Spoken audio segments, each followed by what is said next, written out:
하여 주신 사명이며 대한민국이 다시 일어서기 위해 지금 이 자리에서부터 준비해야 할 현실입니다. 병원에서 생명을 지키는 일, 밥상 위에 먹을거리, 척박한 땅을 일구는 농업, 경제와 산업을 되살리는 길, 교실의 교육과 세대를 키울 가치관, 이 모든 선택 하나하나가 통일의 내일을 결정할 것입니다. 저희 학교는 이러한 주제를 가지고 통일 후 문제들을 해결하기 위해 여러 탐구와 고민들을 진행해 왔습니다. 그리고 여기 계신 패널분들도 다 함께 이런 고민을 진행해 보았는데요. 그러면 이 시간 우리가 이 패널들이 어떠한 고민과 연구를 하였는지 들어보는 시간을 갖도록 하겠습니다. 먼저 김서우 학생 이야기를 들어보도록 하겠습니다. 네, 저는 저번에도 있었던 빌드업 코리아 발표를 준비하면서 인권과 또 생명의 문제 더욱더 깊이 생각하게 되었는데요. 그리고 그 과정 속에서 통일 이후에 우리가 맞닥뜨릴 수많은 과제 중 가장 시급하고 필수적인 것이 무엇일지 더욱더 고민하게 되면서 그 과정 가운데서 통일 이후 보건의료 통합이라는 주제에 관심을 가지게 되었습니다. 현재 북한과 남한의 실정은 확연히 다릅니다. 분단 이후 남한은 국민 건강보험을 통해서 의료 서비스의 질을 크게 개선시킨 반면 북한은 제도와 인프라가 모두 붕괴되어 주민들의 기본적인 의료조차 보장받지 못하고 있습니다. 그리고 이러한 남북한의 의료의 격차는 그저 통일 이후의 제도를 이렇게 하나로 모는 것만으로는 해결되지 않는 문제입니다. 따라서 저는 그 전에 과거에 이미 의료통합을 경험했던 독일의 사례를 바탕으로 한국은 무엇을 준비해야 하고 또 무엇을 주의해야 하는지 연구하게 되었고 그 과정 가운데서 두 가지의 중요한 부분을 확인할 수 있었습니다.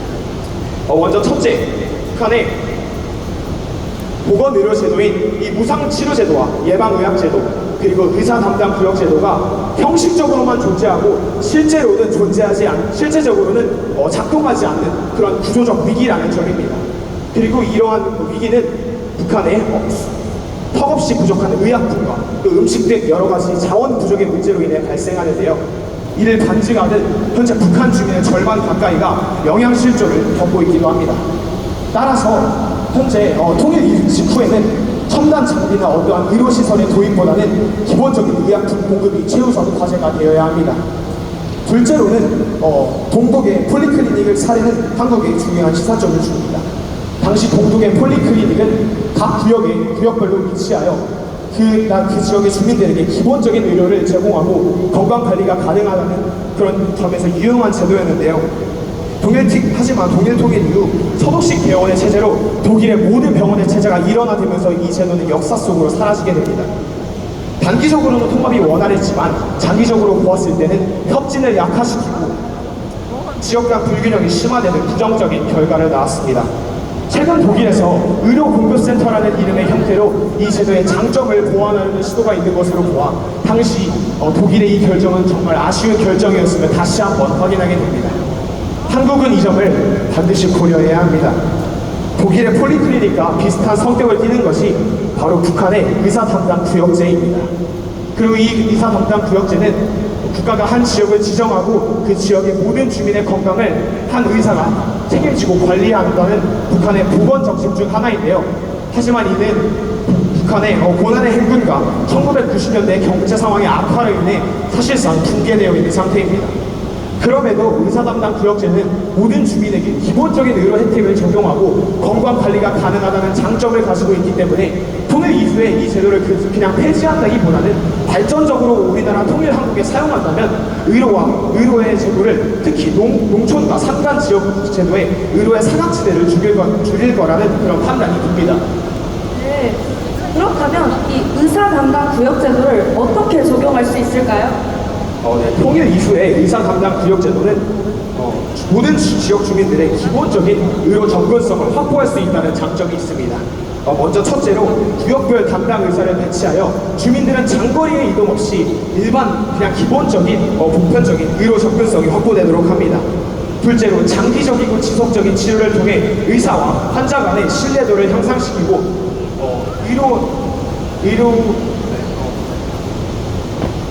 영양 불균형과 오염된 환경으로 인한 만성질환의 예방과 관리 또한 강화됩니다. 그리고 구역별 건강 데이터를 축적시켜 국가의 보건 정책 수립에도 기여할 수 있습니다. 단 이 제도가 형식주의적 운영으로 빠질 가능성이 있기 때문에 국가 차원의 관리와 모니터링 체계가 병행되어야 합니다.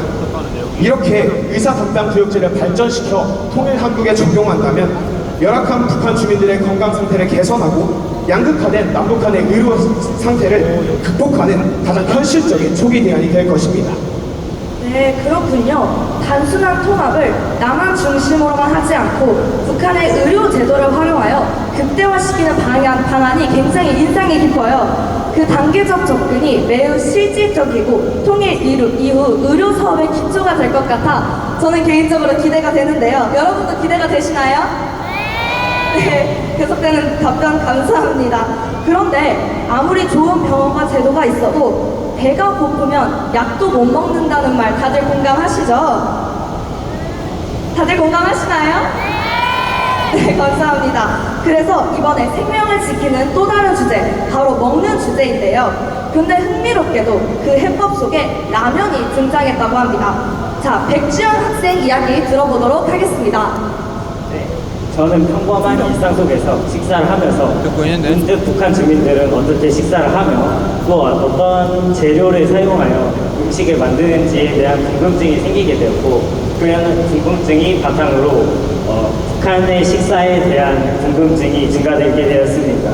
이러한 질문들로부터 시작해서 저는 북한 주민들의 식사의 질 향상 방안이라는 주제로 연구를 시작하게 되었습니다. 저는 특히 이 연구를 진행하는 과정에서 모두가 쉽게 접할 수 있는 라면이라는 식품에 주목하였습니다. 특히 라면은 생산 가격이 저렴하며 또한 유통기한이 길어서 대량 생산이 가능하며 또한 저장과 유통이 용이한 식품입니다. 그러나 이러한 장점들에도 불구하고 라면에는 미량 영양소와 단백질이라는 함유량이 부족하며 또한 나트륨이 과다하게 함유되어 있다는 점이 문제점이었습니다. 그래서 저는 이번 연구에서 북한 이탈 주민들을 대상으로 한 설문조사와 선행 연구 등을 바탕으로 라면의 영양을 강화할 방안을 방안해 보았습니다. 네, 이러한 연구 결과로 먼저 첫 번째로 라면의 단백질을 강화할 방안으로 그 라면의 스프 혹은 면 공정에 곤충 단백질을 첨가하는 것으로 그 라면의 단백질을 보완 가능하다라는 사실을 알 수가 있었습니다.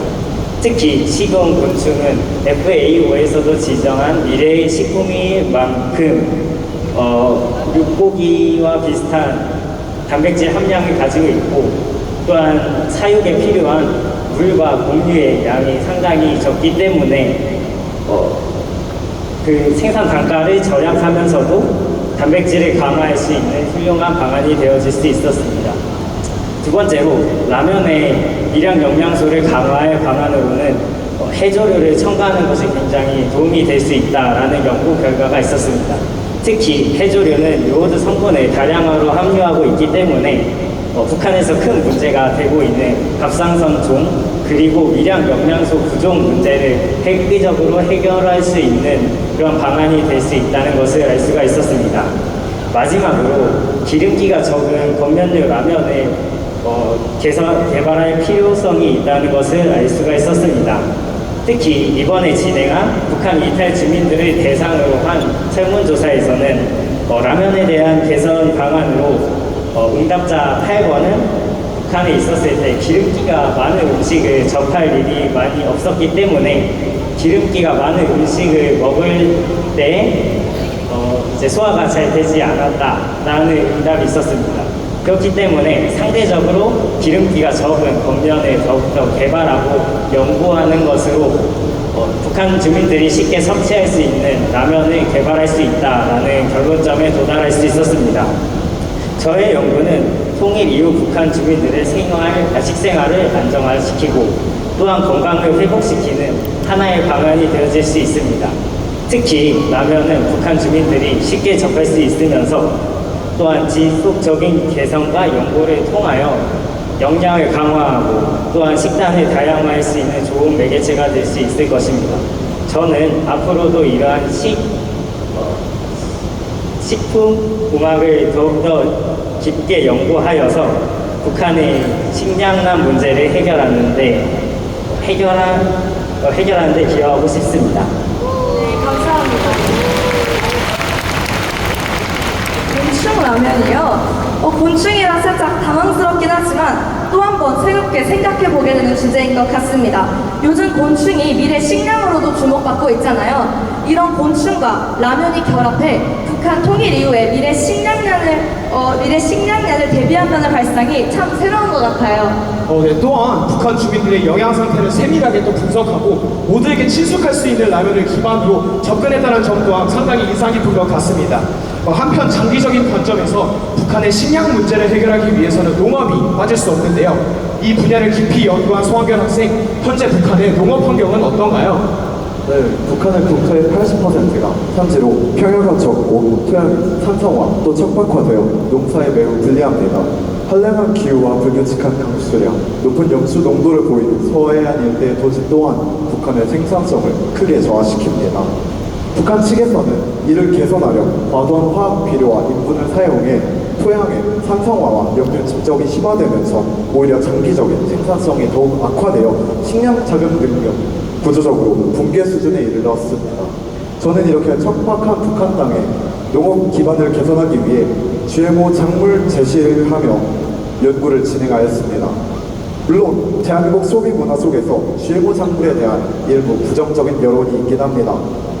그러나 인체 위의 사례가 20년간 없었을 뿐더러 이미 학계에서는 GMO 작물에 대한 안전성에 이견이 없습니다.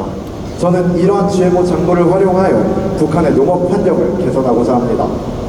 네, 북한의 척박한 토양에 맞춘 GMO 작물 개발이라니 정말 놀랍습니다.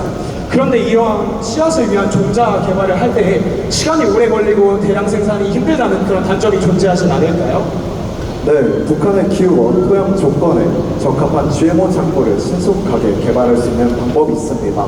바로 DBTL, 사이클에 인공지능을 접목시키는 것입니다.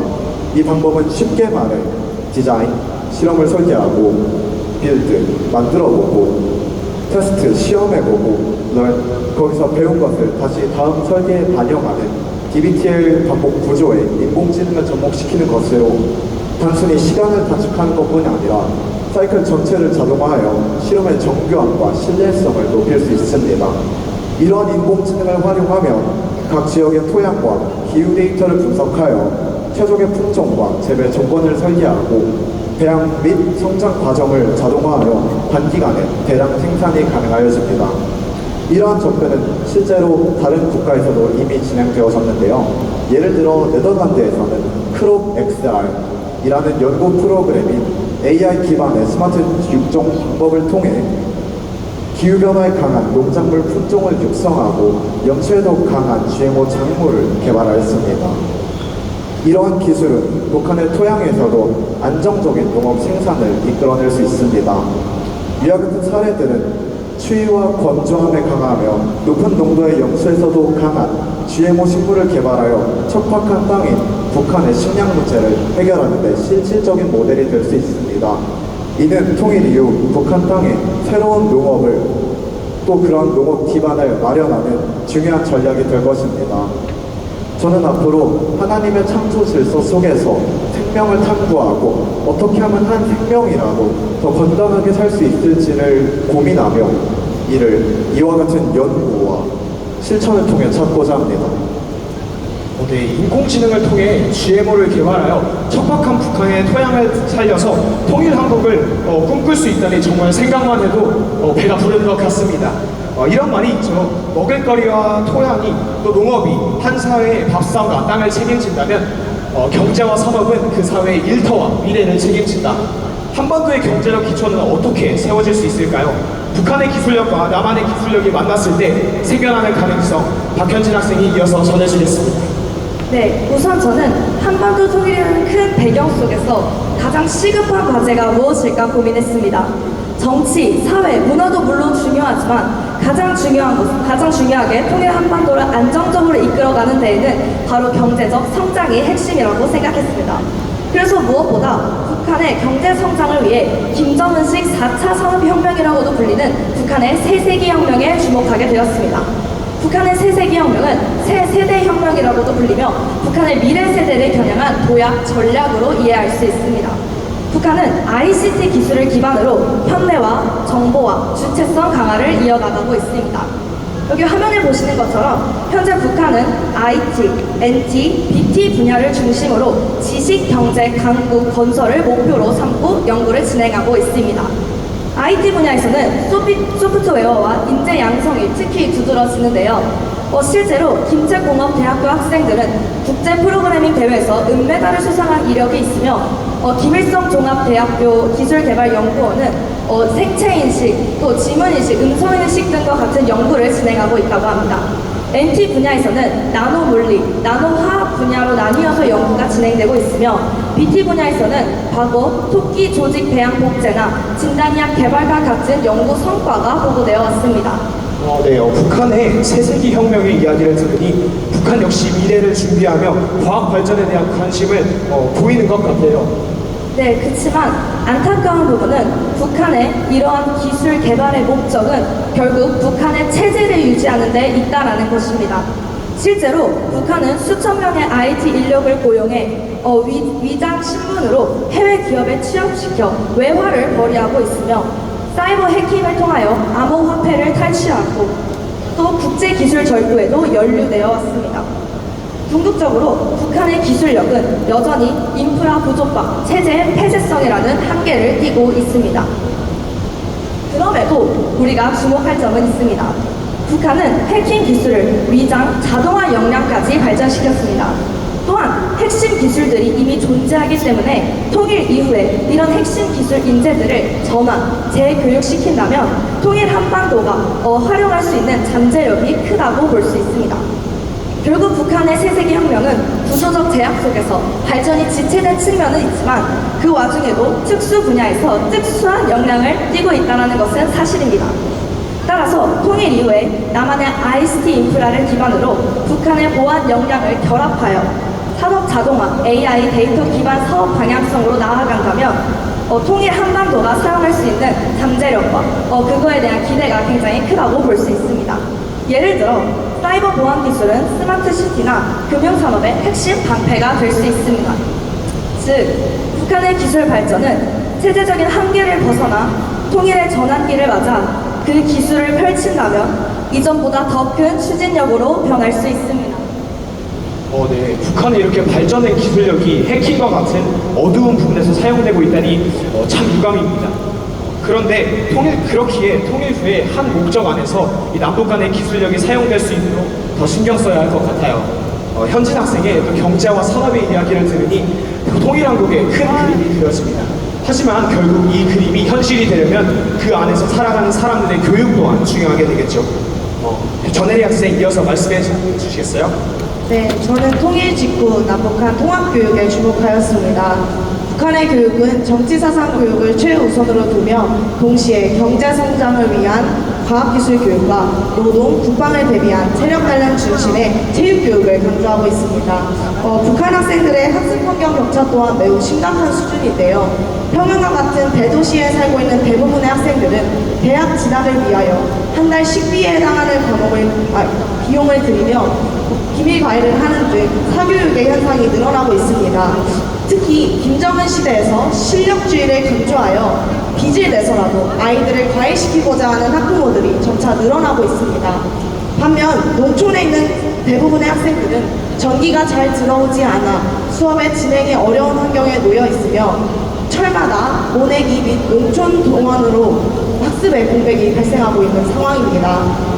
지역에 따라 교사의 질적 차이도 나타나고 있는데요. 박사학위 수요자의 약 82.4%가 평양에 있을 정도로 교육 인프라가 대도시에 집중되어 있으며 교사들의 생활 수준은 북한 사회 중하층 수준으로 생활고에 시달려 장마당에 나가거나 학부모들로부터 군분 수술을 받는 등의 현상이 지속되고 있습니다. 특히 북한의 대학교 진학률은 고급 중학교 졸업생의 약 10% 내외인데요. 대부분은 군 입대로, 나머지는 개인의 꿈이 아닌 나라의 국가의 계획에 의한 직장 배치를 받게 됩니다. 이러한 북한의 양극화된 교육 환경은 학생들의 학습 격차와 결손을 만들어내며 이는 통일 이후 교육 통합에 있어서 아주 큰 문제로 작용할 수 있습니다. 저는 이러한 문제를 해결할 수 있는 방안으로 AI 기술을 활용한 교육 방안을 연구하였습니다. 네, 저희와 같은 동나이대의 북한 학생들의 학습 환경이 이렇게나 열악하다니 정말 또 충격입니다. 이러한 북한의 현실에 어떻게 AI가 대안이 될 수 있을까요? 네, 먼저는 통일 직후 교육 현장은 교육 제도부터 교육 과정의 재편성, 교사 양성 및 배치 등 정말 많은 부분에서의 혼란이 야기될 것인데요. 무엇보다 가장 중요한 것은 통일 직후에 이러한 사회적 혼란 가운데서도 다음 세대를 위한 교육은 멈추지 않아야 한다는 것입니다. 저는 이를 위해 통일 이후 바로 사용할 수 있는 맞춤형 학습에 최적화된 AI 디지털 교과서에 주목하게 되었습니다. 이는 남북한의 학습 문화와 과정에 대한 이해를 충분히 갖춘 교사를 단기간에 양성하기 어려운 상황에서 소수의 교사가 다수의 학생들을 보다 효율적으로 관리할 수 있도록 하며 동시에 장소와 환경에 제한 없이 모든 학생들에게 동일한 수준의 교육을 제공할 수 있습니다. 저는 특별히 남북한 교육통합 방안으로서 체제적 학습 AI 시스템을 탑재한 남북한 교육통합형 디지털 교과서를 제안하였습니다. 최근 북한에서는 VR, AR 도입 등 일부 디지털 교육을 시도하고 있으나 미디어 기기 보급의 한계와 전력난의 문제로 평양의 일부 학생들을 제외한 대다수의 학생들은 실질적인 적용을 받지 못하고 있는 현실입니다. 그러나 대한민국은 이미 AI 디지털 교과서가 시행 가능한 학습 인프라를 구축하였고 이를 구축하기 위한 시스템과 기술도 이미 준비되어 있습니다. 이를 통일한반도 전 지역 내 학교에 고르게 적용한다면 교육의 질적 차이가 컸던 북한의 상황을 보다 효과적으로 가장 빠르게 해결할 수 있습니다. 또한 통일 이후 교육과정 재편성에 따른 교과서 출판에 있어서도 지류 교과서의 출판보다 더 신속하게 질적으로 향상된 수준의 교육 콘텐츠를 제공할 수 있습니다. 그 중에서도 이 체제적 교수 학습법에서 착안한 AI 시스템은 학생 개개인의 학습 진도와 습관을 분석하여 실시간으로 맞춤형 학습 방법을 제안하고 보완해줍니다. 이는 무엇보다 학습 결손을 겪고 있는 북한 학생들에게 맞춤 학습 처방이 되어 교육 격차 해소에 핵심적인 역할을 할 것입니다. 저는 이렇게 통일한국의 통합 학습 관리 플랫폼을 통하여 통일한국의 다음 세대가 남북한의 다음 세대 모두가 각자의 분야에서 한반도의 다음 세대로 생명력을 가지고 뻗어나가기를 소망합니다. 네. 전혜리 학생이 이렇게 말씀해 주신 것처럼 AI를 통하여 미래의 인재를 길러낸다면 통일 한국의 위상은 더더욱 올라갈 것 같습니다. 그러나 아무리 교육으로 지식을 채워도 그릇이 삐뚤어져 있으면 제대로 담기는 게 하나도 없겠죠. 그래서 다음 과제는 사상과 가치관입니다. 이 분야를 깊이 연구해온 홍유은 학생에게 이어가겠습니다. 네, 저는 평소에 남북한 고구마 통일에 걸림돌이 되는 주체 사상을 어떻게 제거할 수 있을까라는 질문을 품고 있었습니다. 이러한 문제의식을 가지고 답을 찾아가던 중 과거 선교사님들의 교육이 한국을 유교적 사회 질서에서 벗어나 근대화로 이끈 사례에 주목하게 되었습니다. 그렇다면 유교라는 강고한 사상을 무너뜨린 이러한 교육 전략이 북한의 주체 사상 극복에도 적용될 수 있지 않을까 하는 생각으로 연구를 진행하였습니다. 이 연구를 진행하면서 알게 된 점은 유교와 주체 사상이 굉장히 밀접하게 연결되어 있다는 사실입니다. 북한은 유교를 반혁명적 사상으로 규정하였지만 체제를 확립하는 과정에서 유교의 생활 윤리적 요소를 흡수하였습니다. 특히 유교의 가족 국가관과 북한의 사회 정치적 생명체로는 깊은 연관성을 보이는데요. 먼저 유교의 가족 국가관은 가족 관계를 국가와 동일시하며 부모를 향한 효를 국가에 대한 충성으로 확장시켰습니다. 이와 유사하게 북한의 사회주의 대가정론과 또 사회정치적 생명체론도 국가를 하나의 일기체로 바라보는데요. 특히 사회정치적 생명체론은 수령을 뇌수, 주체사상을 피, 당을 신경과 혈관, 인민을 팔과 다리에 비유하여 수령에게 붙어 있어야만 영원한 사회적 생명을 얻을 수 있다는 체제를 확립하였습니다. 이처럼 이 두 사상은 모두 효와 충을 가족에서 국가 단위로 확장한다는 측면에서 유사점이 있었습니다. 다음으로는 유교적 사회 질서를 변화시킨 선교사님들의 전략을 4가지로 정리하였는데요. 먼저 설교와 또 복음 전파를 통한 복음 중심의 교육, 또 고아와 여성들에게도 동등한 교육 기회를 제공한 평등 교육, 영어, 지리, 정치, 경제 등 근대 학문을 가르친 서구식 교육, 마지막으로 예수님의 삶을 본받아 실천한 성육신적 교육입니다. 이런 교육 전략들은 조선 사회 구조와 가치관을 변화시키는 데 중요한 역할을 하였습니다. 네, 여러분 혹시 유교가 역사적으로 얼마나 되었는지 아세요? 거진 600년입니다. 600년. 그리고 주체 사상은 100년도 채 되지 않았어요. 근데 이러한 두 사상 간의 유사점이 이렇게 많다는 게 전 참 충격으로 다가온 것 같습니다. 그리고 아까 홍규현 학생이 말해주신 것처럼 뇌수, 피, 혈관, 팔다리 이러한 단어를 들으니 이미 주체 사상이 북한 인민들의 또 생활 윤리와 가치관 속에 깊이 파고들어 있다는 사실 또한 확인할 수 있는 대목이었습니다. 그렇다면 이러한 뿌리 깊은 사상을 극복하기 위해 통일 이후에 구체적으로 어떠한 교육 전략을 수립할 수 있을까요? 네, 저는 이번 연구를 통해서 통일 이후 북한 사회에 적용할 수 있는 7가지 교육 전략을 제안하였는데요. 그 중에서도 3가지를 소개하고자 합니다. 첫째는 인권인식 개선 교육입니다. 북한은 여전히 주민의 성분에 따라 계급화하며 또 표현의 자유를 억압합니다. 이는 과거 조선시대의 신분제나 여성의 억압과 크게 다르지 않습니다. 선교사님들의 교육을 통해 고아와 여성들에게도 동등한 교육 기회가 제공되어지고 또 그들에게 인간의 존엄성에 대해 가르쳐 주었던 것처럼 북한 주민들에게도 모든 사람이 하나님의 형상대로 지음받았다는 사실을 알려주어야 합니다. 둘째는 소명교육입니다. 북한은 모든 직업을 국가가 정해주기 때문에 개인의 자유로운 직업 선택이 불가능합니다. 하지만 성경은 하나님께서 개인에게 고유한 사명을 부여하셨다고 말씀합니다. 선교사님들의 교육을 통하여 여성이 사회 구성원으로 세워지고 직업을 가질 수 있도록 도와주었던 것처럼 북한 주민들에게도 직업 교육의 기회를 주어 각자에게 주신 하나님의 사명을 발견할 수 있도록 도와주어야 합니다. 마지막은 성경적 생명관 정립 교육입니다. 북한은 정치적 생명만이 영원한 생명이라고 강조하지만 성경은 오직 예수 그리스도 안에서만 참된 영생을 얻을 수 있다고 말씀합니다. 이러한 교육을 통하여 바른 생명관을 정립하여 주체사상의 거짓된 생명관을 깨트려야 합니다. 앞으로 저는 통일한국 다음 세대들의 영혼을 살리는 교육 선교사가 되고 싶습니다. 이를 위하여 통일과 북한 선교를 관한 연구를 계속해서 이어가며 실제 현장에서 적용할 수 있는 방안을 모색할 것입니다. 이 자리에 계신 분들도 통일의 날을 준비하며 각자의 분야에서 영혼을 살리는 선교사로 서시기를 소망합니다. 네, 물론 학생, 북한의 사상을 미리 파악하고 이에 맞는 전략을 하나하나 세워가 주셨는데요. 저는 특별히 마지막에 그 인권인식 개선 교육과 소명 교육 말씀해 주시는 부분을 들으면서 하나님 안에서의 정체성을 재확립시키는 것도 교육의 중요한 부분이구나를 깨달았습니다. 빨리 통일 한반도에 도입되어서 다음 세대들이 일어날 그날을 뭔가 기대하고 소망하게 되는 것 같았습니다. 네, 정말 그 날을 소망하게 되네요.